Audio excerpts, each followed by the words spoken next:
Assalamualaikum warahmatullahi wabarakatuh. Selamat datang di podcast Ngulik Ngobrol Urusan Lingkungan dan Kehutanan bersama kami tim GVK 8 dan saya Bro Haka. Alhamdulillah kita kedatangan salah satu akademisi kita, Dr. Insinyur Iono S. Hud, MSI IPU. Beliau adalah dosen vokasi dari Universitas Gadjah Mada UGM. Kemudian saya bacakan pendidikan beliau itu adalah S1 Manajemen Hutan UGM. Kemudian S2 beliau Sosiologi Pembangunan UGM. Dan kemudian dilanjutkan S3 tentang penyuluhan pembangunan UGM. Kita sapa dulu beliau. Assalamualaikum warahmatullahi wabarakatuh. Waalaikumsalam warahmatullahi wabarakatuh. Gimana kabarnya Pak Dosen? Alhamdulillah. Baik. Sehat ya Pak Dosen ya?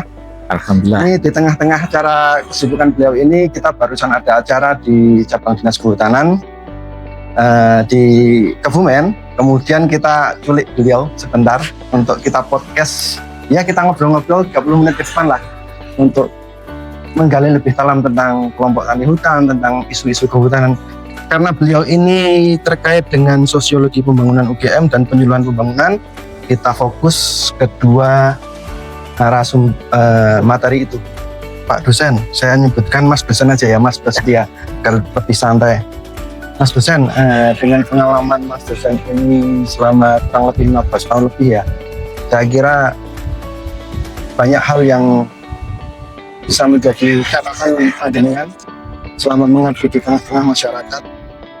Sebenarnya terkait dengan kelompok tani hutan, Mas, itu seperti apa sih kalau jenengan melihat dari akademisi itu kelemahan dari khususnya di Jawa ya, kita terkait nanti dengan cabang dinas kehutanan, kinerja cabang dinas kehutanan wilayah 8 ini, karena kita terbagi menjadi di selatan Menoreh ya, ini ada cagar biosfer, kemudian kita ada bentang, di sebelah baratnya itu ada geopark, kemudian selatan itu ada pantai, dan dengan mangrove-nya itu seperti apa sih sebenarnya kalau akademisi itu melihat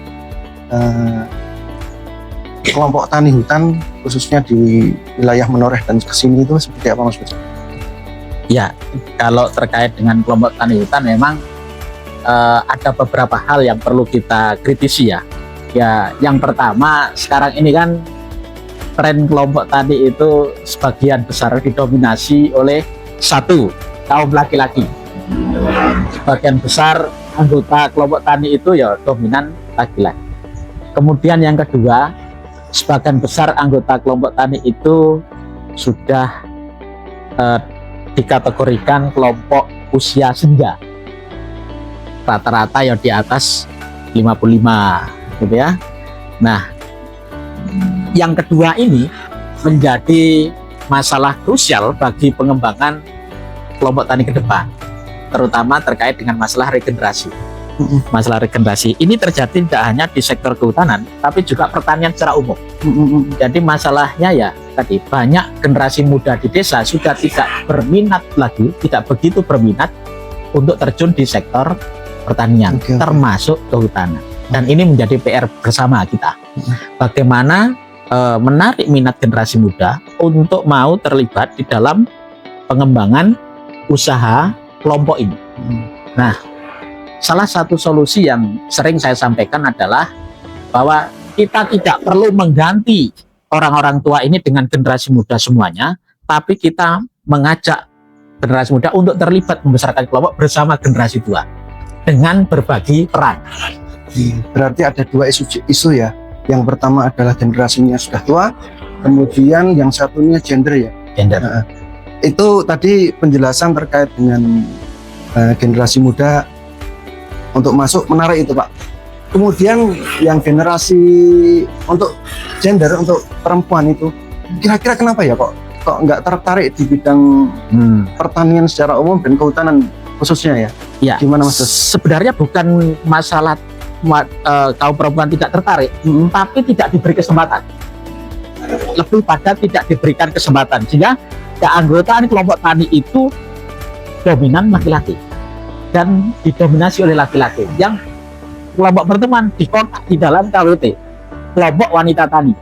Jadi eksklusif ini kelompok tani hutan eksklusif laki-laki, kelompok wanita tani eksklusif perempuan. Oh, seolah-olah ada Ada pemetaan dikotomi sendiri. seperti itu. Nah, Harusnya idealnya blending ya. Hah? kita besarkan bareng-bareng di kelompok tani itu ya ada laki-laki, ada perempuan. Contoh yang kasus bagus itu di Gunung Kidul ya. Ada seorang perempuan menjadi ketua kelompok tani hutan kemasyarakatan di Gunung Kidul. Bahkan dia menjadi ketua forum pengurus kelompok tani hutan kemasyarakatan se-Gunung Kidul. Perempuan juga. Perempuan ya. Perempuan. Dia juga menjadi ketua koperasi gabungan dari ini tadi. Jadi sebenarnya dari sini kita lihat bahwa perempuan itu mampu bareng-bareng ketika diberi kesempatan. Apakah itu artinya gini? Apakah misalkan perempuan itu, maaf ya, ini dalam artian di dapur saja. Apakah kelompok tani itu menurut pengalaman panjenengan itu selama ini itu apakah pengaruhnya nyata kehadiran perempuan itu di dalam kelompok tani hutan? Ya, kalau menurut saya sangat nyata karena perspektif perempuan dengan perspektif laki-laki itu berbeda. Ini sangat penting di dalam membesarkan kelompok, sehingga program-program kelompok itu ada juga sentuhan laki-laki, ada sentuhan perempuan, ada pemikiran laki-laki, ada pemikiran perempuan, ada harapan laki-laki, ada harapan perempuan, ada yang bisa dilakukan oleh laki-laki, ada juga yang bisa dilakukan oleh perempuan. Jadi berbagi peran. Jadi menurut saya asalkan perempuan dikasih kesempatan untuk berpartisipasi dari mulai perencanaan sampai pelaksanaan bahkan sampai monet, itu saya kira akan memberi warna yang lain terhadap kelompok ini dan bisa terbukti kayak di Gunung Kidul itu mampu gitu. Bahkan lebih dari laki-laki. Jadi gini Pak, kadang-kadang kita itu Mas Dusan, kalau kehutanan kan kelompok tani hutan itu, kalau kita itu kadang-kadang karena satu generasinya tua, yang kedua kurang gender, itu ada menarik pertanyaan yang perlu saya lontarkan ini Pak, karena berapa sih idealnya untuk wanita, untuk terjun dalam kelompok tani itu? Apakah ada batasan-batasan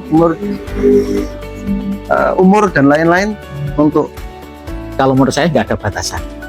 Jadi sepanjang wanita itu bisa mau berpartisipasi, mau berkontribusi, mau berperan aktif, tidak ada batasan umur.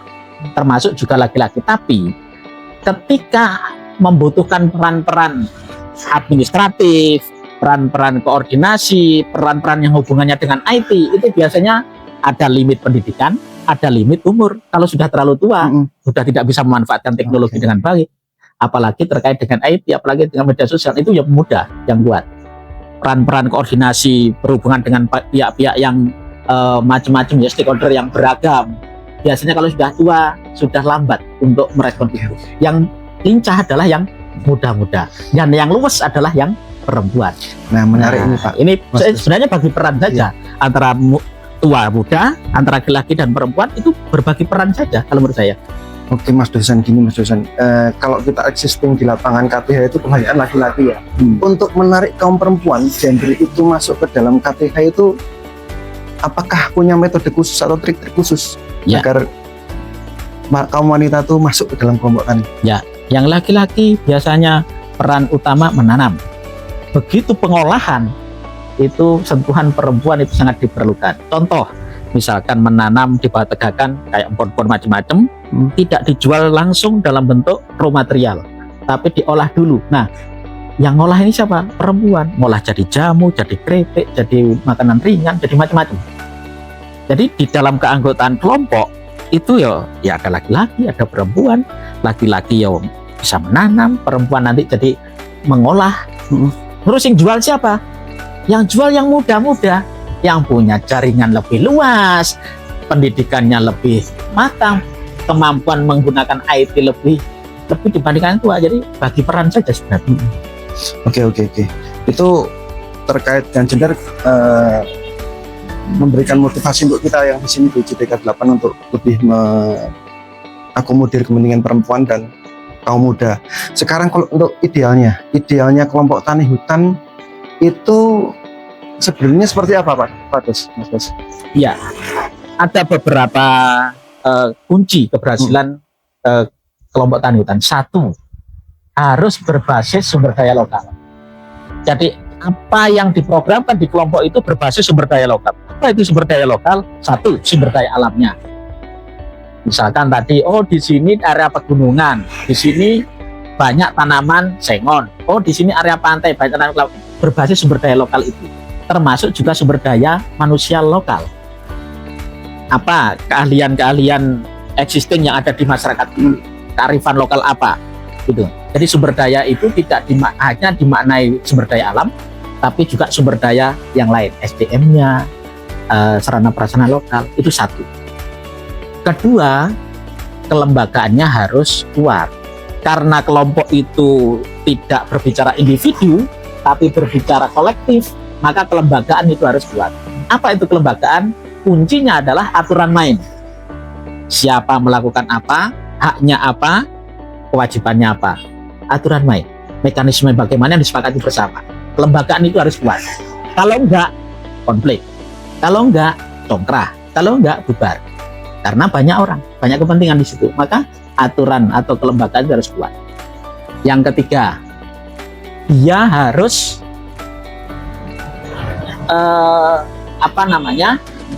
selalu berinovasi, adaptif dan inovasi. Adaptif apa? Misalkan ada perubahan, oh pasar itu pengen yang produk yang seperti ini, adaptif dengan perubahan-perubahan di eksternal untuk diterapkan di kelompok, dan selalu berinovasi.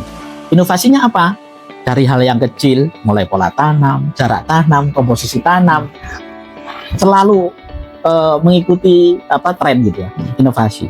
Oke Mas Dos, ini saya tertarik dengan skop kelompok tani dulu. Selama ini kan kelompok tani itu dia bicaranya per desa. Biasanya di dalam satu desa itu asumsinya mereka punya semangat dan ghiroh yang sama gitu. Apakah wilayah administrasi ini menjadi hal yang perlu kita kritisi atau memang bagusnya seperti itu? Karena kelompok tani hutan, kita melihat pengelolaan hutan tidak bisa per desa menurut saya ini ya. Apakah itu yang penting punya visi dan misi yang sama? Atau gimana pandangan Mas dosen ini? Ya, kalau menurut saya ada plus minusnya ya, berbasis wilayah administrasi sama berbasis keinginan anggota. Kalau menurut saya kita menggunakan pendekatan wilayah administratif itu juga banyak manfaatnya. Koordinasi dengan desa pemerintah lebih mudah, perizinan lebih mudah, dari segi administratif oke. Dan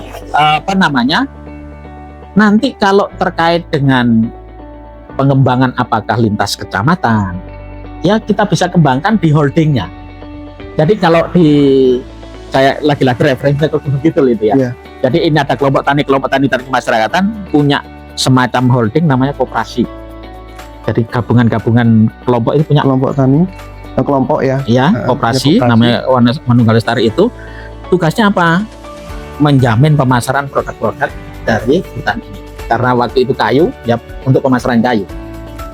Mereka koperasi ini bekerja sama dengan industri. Nah, ini juga bisa seperti itu. Jadi ini lintas kecamatan dalam satu kabupaten satu koperasi.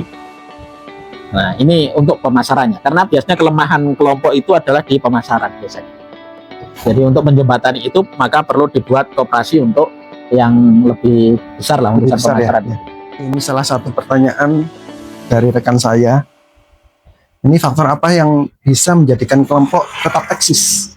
Ini menarik. Dan bagaimana cara mewujudkannya? Itu pertanyaan pertama, bagaimana tetap eksis dan bagaimana mewujudkannya. Kemudian pertanyaan kedua, apakah faktor pendorong utama tiap anggota untuk melakukan tindakan atau tidak melakukan tindakan dalam sebuah organisasi? Maksudnya mungkin pengambilan keputusan dilakukan atau enggak? Ya. Dalam sebuah organisasi seperti apa? Ini pertanyaan dari salah satu netizen. Saya bacakan. Untuk Mas Bos. Oke, yang pertama dulu ya. Yang kunci pertama saya kira ada manfaat langsung bagi anggota. Jadi sebuah kelompok itu kalau mampu memberikan manfaat langsung kepada anggota maka akan memberikan semangat, memberikan gairah kepada anggota untuk selalu terlibat dalam kegiatan kelompok. Kalau hanya terfokus pada administratif, penguatan kelembagaan saja, mereka akan lama-lama bosan. Bahkan akan satu persatu akan meninggalkan. Jadi saya catat langsung ya, manfaat langsung. Manfaat langsung. Ini yang Meningkatkan pendapatan, Yes. paling tidak. Kemudian yang kedua, memberikan harapan lebih. Memberikan harapan lebih artinya apa? Kalau saya menanam ini, saya mendapatkan kepastian pasar, misalkan. Kalau tidak ada jaminan itu, maka dia tidak akan tertarik. Jadi harapan lebih ya, jamin yang paling konkret itu jaminan kepastian pasar. Jadi kalau nggak ada jaminan kepastian pasar, orang disuruh nanam apa saja pasti akan mental atau bukan masih ragu gitu. Nah, saya kira itu yang utama. Jadi Kunci manfaat utama ya. manfaat ekonomi sebenarnya petani itu rasional sebenarnya. Mau ada komoditas apapun, asalkan dia mendapatkan keuntungan dan lahannya itu masih bisa menghasilkan, saya kira dia akan milih. Berarti kuncinya langsung dan kepastian. Kepastian pasar. Yes. Oke, itu sudah saya bacakan tadi pertanyaannya ya. Ini janjinya sudah saya penuhi. Kemudian yang tadi, faktor utama pendorong tiap anggota melakukan tindakan iya atau tidak di dalam. Ya, ada contoh nyata. Misalkan, makanya di dalam teori penyuluhan itu seseorang kalau hanya diberikan cerita, itu yang percaya pertama kali itu paling 3%, 2,5 sampai 3%. Saya ngomong seperti tadi, sing langsung ngandel mengiyakan apa yang saya katakan itu paling 3% saja. Tapi kalau yang 3% ini kemudian bercerita kepada temannya, pengurus kelompok tani bercerita kepada anggotanya, menjadi sekitar ya 40% sudah. Tambah ya. Tambah lagi, yang ini nanti cerita lagi, tambah lagi. Jadi namanya konsep teori difusi. Ya, difusi. Jadi merebes kayak air merebes di handuk itu. Ya nggak kelihatan tapi nyata. Tahu-taunya basah semua, gitu ya. Nah, tapi ada juga nanti kelompok yang wis dikandani orang andel. Dikai contoh dia ora digawe. Iya. Iku jenenge kelompok kolot. Itu 16%. Menurut teori Rogers itu 16%. Masih ada 16%. Tahun 16% ini ada. Ya secara teori tahun 85 teorinya ini. Nah, terus menarik ini untuk kamu 16% itu gimana kan di dalam satu kelompok ini? Kalau misalkan teori itu Jarke ya, nanti energi. dibiarkan saja ya. Ya, aku tidak mengerti ada kita ngurusi yang 16% habis energi. Lebih baik kita urusi yang 82% yang lainnya ini. Energi kita. Terus ini siapa yang ngurusi? Ya nanti diserahkan aspek faktor sektor yang lain. Mungkin dia tidak tertarik di pertanian, mungkin dia tidak tertarik di kehutanan, mungkin dia tertarik di bidang sektor yang lain. Mungkin malah Ada alternatif, bisa Iya, jadi iya. mereka ada alternatif pendapatan yang lain. oh iya. Ini menjadi berhubungan, artinya gini, kebaikan itu menular Ya, dan keburukan itu menular. betul. Nah, ini apakah keburukan 16% ini perlu dikeluarkan atau memang biarkan saja Biarkan saja. meskipun nanti sifatnya merusak? Bisa juga nanti mempengaruhi yang lain. Ketika di sini tidak kuat. Oh, ternyata di sini ada faktor-faktor negatif lagi. Ternyata janjinya tidak terbukti. Bisa jadi ini yang 16 ini mempengaruhi ini. Tapi ketika kebaikan di sini, ini terus makanya pendampingan secara Continue. berkelanjutan tadi ini penting. Gitu ya. Jadi kelompok kolot yang lagarde ini supaya tidak meluas gitu. Atau mungkin ada kebijakan di intern itu ya mungkin ya, Iya. untuk harus Jadi kalau lebih menurut jelas ya? saya, untuk kebijakan di program ini nggak cocok buat dia. Mungkin ada program yang lain yang lebih cocok gitu. Saya kira itu saja. Dan daripada energi kita habis untuk memikirkan yang 16%, mending energi kita habiskan untuk mengurusi yang 82% ini, Oke. yang mayoritas ini. Dapat catatan lagi ini terkait dengan kebaikan dan keburukan itu menular ya. Kemudian ini tentang pendampingan ini Mas. Iya. Mas dosen. Ini di dalam era digitalisasi ya, dengan arus informasi digital yang membanjiri internet sangat cepat. Ya. Ini perannya pendamping baik itu PKSM Ya. maupun penyuluh PNS itu seperti apa di Ya. dalam era digital ini? Meskipun kita sekarang itu dibanjiri dengan berbagai informasi, termasuk petani gitu ya. tapi peran penyuluh tidak bisa digantikan kalau menurut saya. Karena apa? Orang mungkin dibanjiri informasi, tapi yang mengendap, yang bisa diterapkan itu perlu tambahan apa? Ya tadi pendampingan tadi. Kadang kan orang bisa dapat informasi banyak, bahkan overload gitu, tapi tidak bisa mengeksekusi. Berarti butuh kehadiran ya? Kehadiran. Dan kehadiran itu penting ya. Kalau kita di teori penyuluhan itu kan ada 3T itu.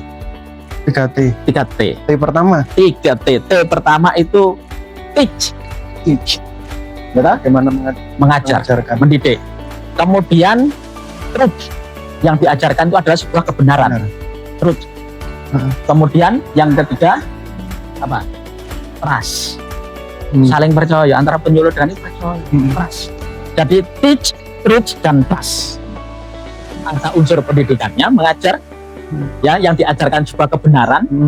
Kita sebagai penyuluh itu penyaring dari banyaknya informasi tadi, penyaring mana sing bener sing gitu, sing terbiting gitu. Jadi penyuluh jangan sebagai kayak pipo orang ono kuwi, tapi sebagai kayak corong, ada apa filternya yang kita sampaikan ke petani benar-benar yang sebuah kebenaran. Terus supaya kita dipercaya, trust petani itu jadi percaya dengan kita. Kalau sekarang penyuluh harus dipercaya karena ini disampaikan kadang sampah. Katanya juga pakai untuk internet itu bisa jadi itu. Jadi 3 prinsip penyuluhan yang tadi mungkin harus kita kembali ke situ lagi. Berarti para penyuluh perlu upgrade juga ya? Ya upgrade iya, upgrade. Tapi jadi saringan tadi. Perlu ada saringan. Jadi filter. Tidak hanya jadi penerus saja. Jadi kayak pipo langsung apa? Untuk A dilebokno blengkono A. Tapi kita kan bisa jadi dapat A, nanti nyampe di sana bisa A aksen. Oh, ini difilter. Iki sing ora penting kan petani ya ora usah disampaikan. Jadi petani itu ada pegangan. Jadi trust petani kepada kita itu saking keluar. Oke. Ini Mas Bas, ini kita sekarang masuk ke bidang sertifikasi khususnya kayu ya Mas ya. Ya. Ini kan ada FSC, TFC, SPLK dengan segala aturan dan dinamikanya masing-masing. Bagaimana Mas dosen ini melihat sertifikasi ini secara umum? Dan apa sih manfaatnya sebenarnya untuk khususnya untuk pertama untuk masyarakat jelas, yang kedua untuk kontinuitas sebuah hutan atau apa ya lahan ya kayu lah. Seperti apa Mas dosen? Ya, kalau menurut saya sertifikat atau sertifikasi ini kayak kunci untuk membuka pintu dalam hal pemasaran, terutama kepada buyer-buyer yang aware dengan aspek kelestarian. Ya, kalau kita tidak punya kunci untuk membuka pasar Eropa dengan sertifikasi, kita tidak bisa jualan ke sana. Buka pintu aja nggak bisa. Nah, gambarannya gitu. Ibaratnya kita nggak punya sertifikat SPLK, nggak bisa ekspor ke Eropa. Iya. Untuk ekspor nggak bisa. Keluar dari kepabeanan susah. Nggak bisa. Bukan susah, nggak bisa. Ya benar. Kemudian kalau sudah nyampe Eropa, bayarnya ada 10. Ada buyer-buyer yang mau memberikan nilai lebih, tapi sertifikatnya tidak cukup SPLK, tidak cukup yang wajib, tapi juga yang sunnah. Contoh FSC. Nah, jadi FSC itu kayak ya sunnahnya, wajibnya itu SPLK, sunnah. Dan buyer-buyer yang mau membayar lebih ini biasanya minta yang sunnah itu. Kalau ini kan syarat masuk sudah, tapi di sana yang sunnah juga harus dipenuhi. Nah, jadi sertifikasi itu ibarat ya pas gitu ya. Apa surat pas lah, pas jalan gitu. Kalau kita tidak punya itu, nggak bisa menembus pasar-pasar khusus dengan harga premium. Dan itu tidak hanya di kayu, tapi juga tadi di gula semut. Gula organik ya, sertifikat organik. Pasar organik nggak mau beli yang anorganik. Orang yang sudah, kemudian fair trade. Kalau di gula atau kopi, gula semut tadi fair trade. Fair trade itu apa? Bahwa produk ini diproduksi oleh petani yang sudah sejahtera. Kalau arti ada keuntungan yang didapat langsung oleh petani, itu fair trade. Kebetulan saya riset tentang pasar fair trade tentang kopi di Aceh ya waktu itu di Gayo itu lama. Kalau tentang organik ya? Fair trade organik. Dan fair trade sendiri organik sendiri. Ada lagi yang bird friendly. Bird friendly itu yang kepala kebunnya itu ramah dengan burung. Atau macam-macam ya, rainforest alliance. Jadi standar itu untuk membidik pasar yang spesifik. Nah, ini kalau menurut saya sangat penting bagi petani. karena untuk jaminan kepastian pasar. Dan buyer itu juga ada nilai lebih ya, premium price itu, dan ada unsur edukasi juga bagi petani. Kepentingan kita di orang-orang kehutanan bahwa nanti setelah nebang ya harus nanam. Kalau di situ ada area-area yang perlu dilindungi, kayak sumber mata air, lereng, itu tidak ditebang, bahkan diperkaya dengan jenis-jenis yang tidak ditebang. Nah, jadi di sertifikasi itu ada konsep HCV itu, High Conservation Value. Jadi area-area yang dilindungi jadi ya berarti kalau melihat, maaf saya potong Mas Bas, ini berarti melihat seperti kunci dan rumah, misalkan tidak ada kuncinya, nggak ada rumahnya, nggak ada gunanya ya, nggak ada gunanya. ada rumah tapi nggak ada kuncinya juga kerepotan. Repotan juga. Oke. Kita punya barang banyak, mau masuk jualan ke sana nggak punya kuncinya juga bisa dijual di emperan sini, di pasar yang sini, bukan pasar yang di dalam. Dan saya yakin ini mesti tentang sertifikasi diajarkan ya di khusus. Kalau di tempat saya di sekolah vokasi diajarkan, ada mata kuliah khusus. Itu pilihan ya? Pilihan? Wajib. Wajib. Bahkan ada 2 mata kuliah. Satu, sertifikasi hutan, mengajarkan tentang VLK, PHPL, FSC gitu. Ada sertifikasi kompetensi profesi. Ya. Nanti kalau ini ya dia mampu mengaudit lah gitu ya. Kalau yang ini kompetensinya mereka dapat sertifikat kompetensi. Misalkan kayak ganis tanhut, ganis kayu bulat, ganis macam-macam, kayu bergajian, ada pemberdayaan juga. Jadi lulusan kami itu satu dapat sertifikat kompetensi, satu dapat ijazah. Jadi 2 ini. Nah, untuk menjembatani antara akademisi di terkait sertifikasi, ini kan ada gap antara pelajaran di kampus dan kondisi real nyata di lapangan. Ini saya melihat ini agak kesulitan ini kawan-kawan di lapangan nih, kelompok tani atau pelaku usaha industri misalkan, atau kelompok tani hutan, itu mereka sangat-sangat kurang terkait dengan sertifikasi ini. Informasi sertifikasi apa sih yang harus dilakukan, kemana mereka mencari, gane piro, itu pertanyaan-pertanyaan mendasar yang mereka agak enggan dan agak ketakutan. Terus satu lagi, gunanya apa buat kita tuh, itu yang menjadi gimana nih menjelaskannya kepada kawan-kawan pelaku usaha di lapangan. Kalau menurut saya kuncinya adalah kemitraan. Kalau mengurus sendiri untuk sertifikasi FSC saja, yang saya tahu untuk bayar konsultan mungkin sekitar 150 juta untuk menyiapkan bimbingan untuk dapat sertifikat. Untuk biaya sertifikasinya sekitar ya 100-120 gitu. Lumayan juga ya. Mahal. Kemudian setiap tahun nanti diaudit biayanya sekitar 80-an juta. Terlalu berat untuk petani, kelompok tani. Maka saran saya bermitra dengan yang sudah punya certified. Nanti jadi mitra, ya yang penting bersedia di audit, mereka akan bayar gratis. Tetap kuncinya di jaringan ya. Jaringan. Makanya tadi salah satu kunci keberhasilan tadi adalah kemitraan dan kolaborasi. Kemitraan dengan buyer atau dengan konsumen, kolaborasinya dengan apa? Dengan penyuluh, dengan dinas, dengan ini kan macam-macam. Dan pendampingannya secara berkelanjutan. Ketika kelompok taninya di tahap awal, pendampingannya ini. Ketika kelompok sudah menengah, pendampingannya ini. Bahkan sampai yang utama pun tetap perlu pendampingan, tapi bentuknya lain. Jadi pendampingan berkelanjutan saya kira penting. Oleh karena itu juga pesan buat rekan-rekan penyuluh ya harus upgrade informasi ya. Upgrade informasi, skill dan macam-macam. Wah, tantangannya banyak sekali ternyata di hutan ya. Mas dosen, ini pertanyaan mendasar juga ini. Manfaat sertifikasi khususnya kayu buat kelompok tani itu apakah ada menurut jenengan? Kemudian jika ada kelompok tani yang masih ragu untuk mengikuti sertifikasi, apa pesan dan motivasi seorang akademisi di dalam mensupport kawan-kawan di lapangan ini?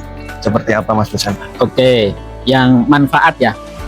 Saya sering menyusun, bantu perusahaan yang dapat sertifikasi untuk menyusun dokumen SIA, Social Impact Assessment.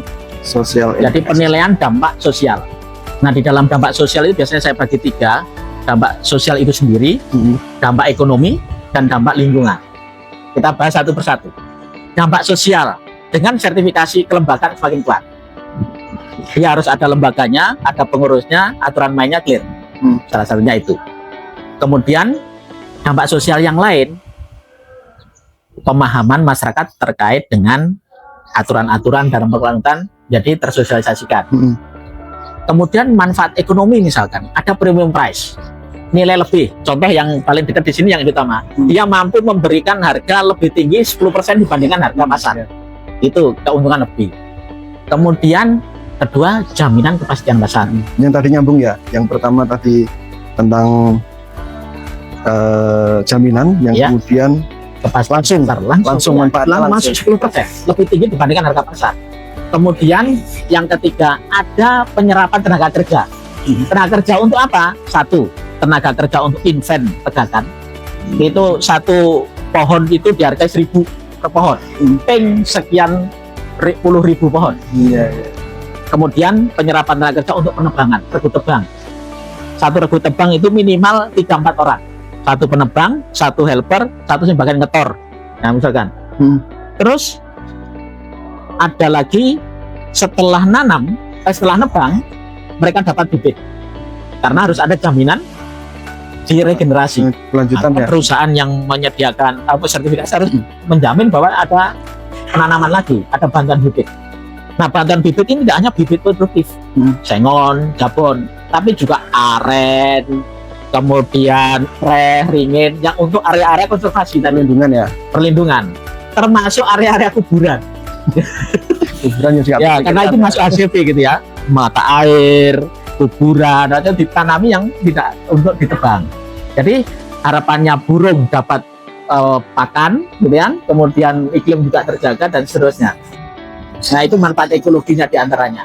Termasuk ada larangan penggunaan pestisida yang keras dan segala macam. Banyak manfaatnya. Jadi pendidikan lingkungan juga masuk. Iya. Kemudian saran jadi ya. Saran untuk kawan-kawan kelompok tani terutama ya. Ya, kalau ingin dapat harga lebih kepastian pasar, join. Tapi kalau pengen dijual lokal, ya nggak apa-apa, nggak join nggak masalah. Karena ini kan pilihan, jadi tidak ada paksaan. Di dalam prinsip sertifikasi itu ada konsep FPIC. Apa itu FPIC? Free, prior, informed consent. Jadi segala sesuatu tidak boleh ada paksaan. Namanya gitu.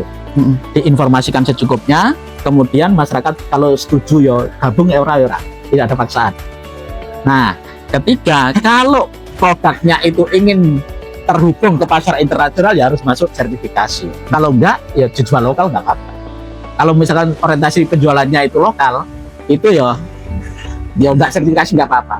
Tapi saya kebetulan saya juga konsultan mendampingi sebuah perusahaan untuk tender di salah satu provinsi di Jawa ini mensyaratkan kayunya itu certified FSC untuk bangun gedung pemerintahan.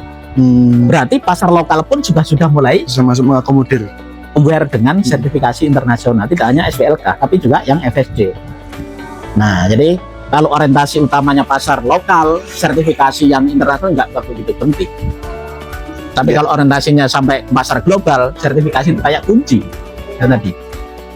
Baik Mas Bas, ini kita masuk segmen terakhir Mas Besen, untuk pesan-pesan bagi para penyuluh PNS dan kemudian untuk kelompok tani dalam melestarikan hutan itu seperti apa?